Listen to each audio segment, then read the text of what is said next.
다 같이 신앙 고백드립니다. 전능하사 천지를 만드신 하나님 아버지를 내가 믿사오며 그 외아들 우리 주 예수 그리스도를 믿사오니 이는 성령으로 잉태하사 동정녀 마리아에게 나시고 본디오 빌라도에게 고난을 받으사 십자가에 못 박혀 죽으시고 장사한 지 사흘 만에 죽은 자 가운데서 다시 살아나시며 하늘에 오르사 전능하신 하나님 우편에 앉아 계시다가 저리로서 산자와 죽은 자를 심판하러 오시리라. 성령을 믿사오며 거룩한 공예와 성도가 서로 교통하는 것과 죄를 사하여 주신 것과 몸이 다시 산 것과 영원히 산 것을 믿사옵나이다. 아멘. 함께 은혜 나눌 하나님의 말씀은 구약성경 이사야 49장 1절에서 6절까지의 말씀을 함께 보도록 합니다. 구약성경 1028면이 있습니다. 이사야 49장 1절에서부터 6절까지의 말씀을 다 찾으신 줄 알고 제가 봉독해 올립니다. 섬들아 내게 들으라. 먼 곳 백성들아 귀를 기울이라. 야훼께서 태에서부터 나를 부르셨고 내 어머니의 복중에서부터 내 이름을 기억하셨으며 내 입을 날카로운 칼같이 만드시고 나를 그의 손 그늘에 숨기시며 나를 갈고 닦은 화살로 만드사 그의 화살통에 감추시고 내게 이르시되 너는 나의 종이요 내 영광을 내 속에 나타낼 이스라엘이라 하셨느니라. 그러나 나는 말하기를 내가 헛되이 수고하였으며 무익하게 공연히 내 힘을 다하였다 하였도다. 참으로 나에 대한 판단이 야훼께 있고 나의 보응이 나의 하나님께 있느니라. 이제 야훼께서 말씀하시나니 그는 태에서부터 나를 그의 종으로 지으신 이시요 야곱을 그에게로 돌아오게 하시는 이시니 이스라엘이 그에게로 모인도다. 그러므로 내가 야훼 보시기에 영화롭게 되었으며 나의 하나님은 나의 힘이 되셨도다. 그가 이르시되 내가 나의 종이 되어 야곱의 지파들을 일으키며 이스라엘 중에 보존된 자를 돌아오게 할 것은 매우 쉬운 일이라. 내가 또 너를 이방의 빛으로 삼아 나의 구원을 베풀어 땅끝까지 이르게 하리라.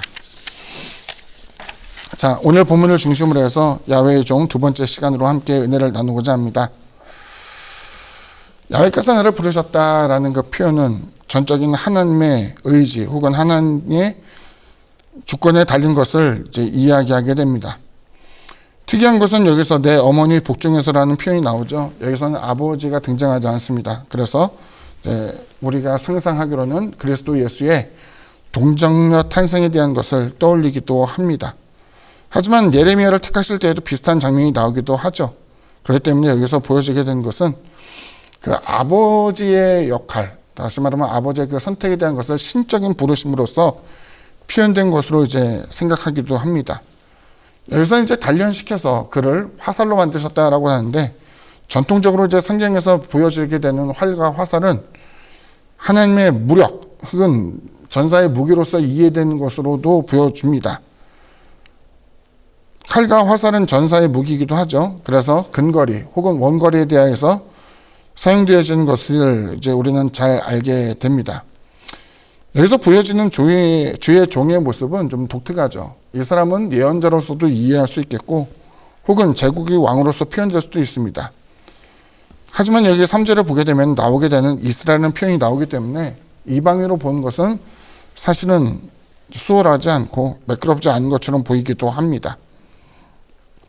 여기 보여지는 가장 이제 인상적인 것은 뭐냐면은 나에 대한 판단이 야훼께 있고라는 내용인데 내용만 봐서는 이 사람은 아마 자신의 삶의 사역에 있어서 실패한 사람처럼 보이기도 합니다. 4절 말씀이죠. 그러나 나는 말하기를 내가 헛되이 수고하였으며 무익하게 공연히 내 힘을 다했다 하였노라.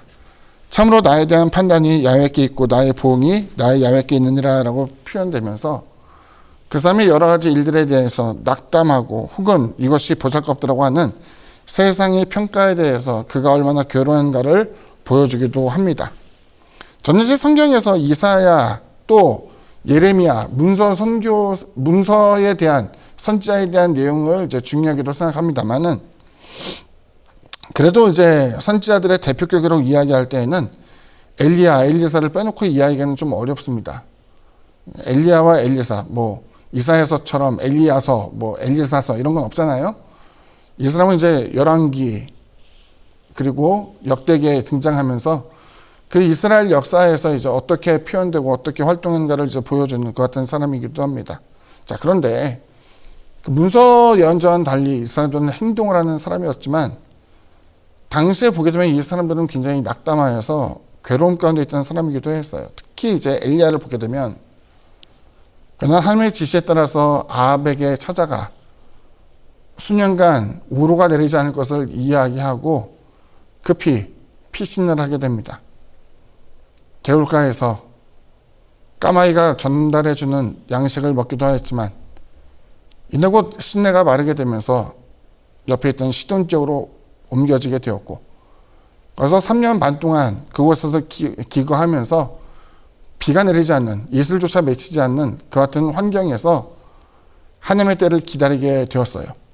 하나님의 지시하심에 따라 다시 아합을 만나게 되어서 갈멜산에서 우리가 잘 아는 것처럼 하늘에서 불이 떨어지게 되는 그 같은 경쟁 가운데 야훼의 불이 내려진 것을 보게 되었고 이젠 정말로 엘리야가 이제야말로 사람들이 야훼께 돌아오겠구나, 바알을 버리겠구나, 아스라 신을 찍어버리겠구나. 왜냐하면 그 당시 바알은 비와 바람을 관장하는 신이었는데 야훼의 말씀으로 인하여서 비가 내리지 않았고 또 갈멜산에서 불이 떨어지는 그 같은 모습에서 이젠 큰 비의 축복을 받게 되었으니 당연히 야훼 하나님을 섬길 것을 이제 기대하게 되었죠. 그런데 웬걸요? 다음날 되니까 이세벨이 바알 선지자의 죽음과 같이 엘리야를 죽이려 하고 있었고 심지어는 그 사이에서 처음에는 엘리야의 편을 들었던 그 사람들이 더 이상 그에게 방패막이가 되지 아니하고 위협 가운데 그가 어쩔 수 없이 죽음을 맞이할 수밖에 없다는 것을 보여주게 되었어요. 얼마나 낙담했을까. 그래서 엘리야가 이야기합니다. 하나님, 나는 이제 할 만큼 했어요. 나를 이제 거둬주십시오. 이야기하면서 그가 낙담을 하는 장면이 나오게 되죠. 저는 이것이 많은 목회자들이 겪고 있는 혹은 그리스도인들이 겪고 있는 하나의 현상이라고 봐요. 선을 행하라 말씀하셔서 선도 행해보고 기도하라 말씀하셔서 기도도 해보고 때로는 신앙생활 가운데 이런저런 방법을 택하면서 하나님의 편에 서려고 애도 많이 쓰고 노력도 해봤는데 시간이 지나는데 세상은 별로 달라지지 않는 거예요. 낙담하게 되는 것이죠. 그래서 여기 보게 되면 표현되는 그 말씀과 같이 헛되이 수고하였고 무익하게 내 힘을 다했다. 공연히 내 힘을 다했다. 라고 이야기하면서 정말로 세상 가운데 내가 바꿀 수 있는 것은 아무것도 없고 결과적으로는 나는 헛수고를 한 것은 아닐까라고 자기 자신에 대한 평가가 이루어지게 되는 것이죠. 저희도 말씀드렸습니다마는 우리나라에는 정말로 많은 숫자의 교회가 있어요. 많은 목회자가 있어요. 그것만 있나요? 실제로는 성도도 많을걸요? 한 사람 한 사람이 빛이 되고 한 사람 한 사람이 소금이 되면 세상은 정화되고 훨씬 더 밝아졌겠지만 그 많은 교회의 숫자가 있음에도 불구하고 세계적인 윤리 지수에 따라서 보게 되면은 여전히 경제사범들이 넘쳐나고 형벌에 대한 수준도 평가할 때에 남들과는 다르게 형편없이 적은 것이어서 암호화폐 혼란시켰던 그 사람도 다른 나라에 가게 되면은 죽을 때까지 감옥에서 나오지 못한다고 하지만 우리나라에서는 약간의 뇌물, 추정입니다. 실제로 그렇다는 것이 아니라 전관 예우를 통해 가지고 변호인을 꾸리기만 한다면 아마도 그냥 10수년 정도 형을 받아서 수년 동안 감옥에 있어도 나중에는 떵떵거리고 살 수 있는 가능성이 많다라고 사람들이 이제 우려를 하는 거예요. 마찬가지로 별로 바뀌지 않은 것 같은 세상을 보게 되는 것이죠. 그런데 이 고난당하는 주의 종의 모습을 보니까 이 사람은 그와 같이 공연히 헛수고했다, 낙담한다라고 표현했었어도 결과적으로는 이 모든 판단은 누구에게 전달되느냐 봤더니 하나님께서 이것을 판단하시고 훗날 하나님께서 평가하실 것을 이야기하는 거죠. 5절과 6절에 보면 다음같이 이야기합니다. 이제 여호와께서 말씀하시나니 그는 태에서부터 나를 그의 종으로 지으신 이시요 야곱을 그에게로 돌아오게 하시는 이시니 이스라엘이 그에게로 모인도다. 그러므로 내가 야훼 보시기에 영화롭게 되었으며 나의 하나님은 나의 힘이 되셨도다. 그가 이르기를 내가 나의 종이 되어 야곱의 지파들을 일으키며 이스라엘 중에 보존된 자를 돌아오게 할 것은 매우 쉬운 일이라. 내가 또 너를 이방의 빛으로 삼아 나의 구원을 베풀어서 땅끝까지 이르게 하리라 라고 보여주고 있는 것이죠. 주님의 공생애를 보게 되면 부분적으로는 굉장히 성공적인 것처럼 보였어요. 병자를 고치셨죠? 귀신 들린 자를 온전하게 하셨죠? 줄인 자에게 양식을 주었고 또 많은 이스라엘 사람들에게 성경에 있는 율법의 복음서에 있는 내용을 새롭게 해석시키면서 그들의 무뎌져 있는 신앙의 모습을 바꾸셨어요. 그럼에도 불구하고 주님께서 사람들로부터 미움을 당하시고 또 십자가에 달리시고 고난당으로 말미암아 여기 보여준 것처럼 헛되게 수고했구나. 공연히 힘을 썼구나. 이제는 정말 아무것도 아니구나. 모든 것이 숲으로 들어갔다라고 생각되었지만 하나님의 장중에 있는 그리스도 예수 그리고 부활하심으로 말미암아 당신의 백성뿐만이 아니라 이방인들까지도 하나님의 구원으로 인도하게 된 것을 성경을 통해서 우리에게 보여주고 있죠. 우리는 주님을 따르는 삶이어야겠죠. 그리고 세상을 살면서 부분적으로는 성공한 처럼 보여도 종국에 가서는 실패한 사람처럼 볼 수도 있을 것입니다. 그렇게 노력했어도, 그렇게 기도했어도, 그렇게 예배드렸어도, 그렇게 선을 행하라 이야기하며 실천했어도 주님의 때로는 십자가에서의 죽으심처럼 남들 보기에는 그 모든 수고와 애씀이 무엇이 유익한가라고 이야기하며 비판받을 수도 있을 거예요. 하지만 우리의 삶의 평가는 이곳 세상에서 끝나지 않아요.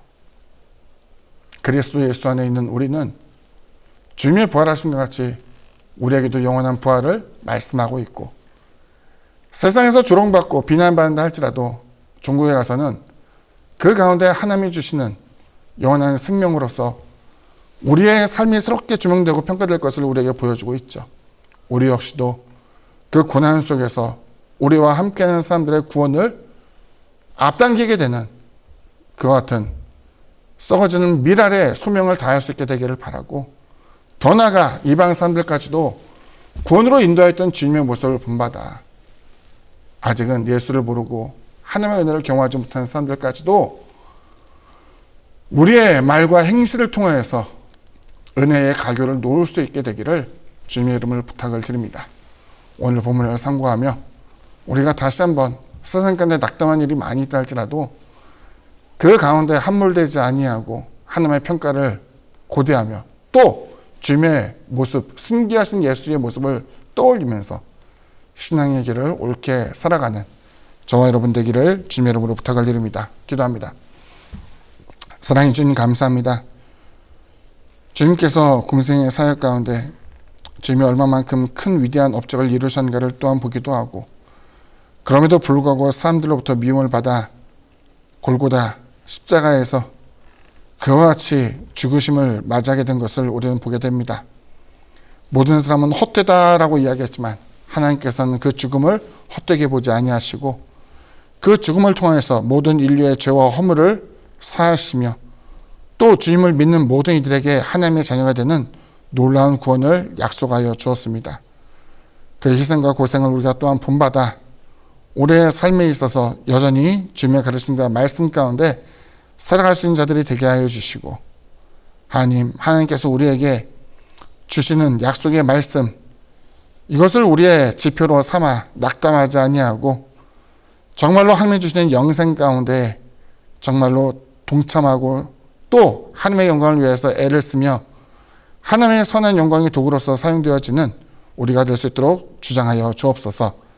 예수님의 이름으로 기도드립니다. 아멘. 하늘에 계신 우리 아버지여 이름이 거룩히 여김을 받으시오며 나라가 임하시오며 뜻이 하늘에서 이루어진 것 같이 땅에서도 이루어지이다. 오늘 우리에게 일용할 양식을 주시옵고 우리가 우리에게 죄 지은 자를 사하여 준 것 같이 우리 죄를 사하여 주시옵고 우리를 심에 들게 하지 마시옵고 다만 악에서 구하시옵소서. 나라와 권세와 영광이 아버지께 영원히 싸움나이다. 아멘.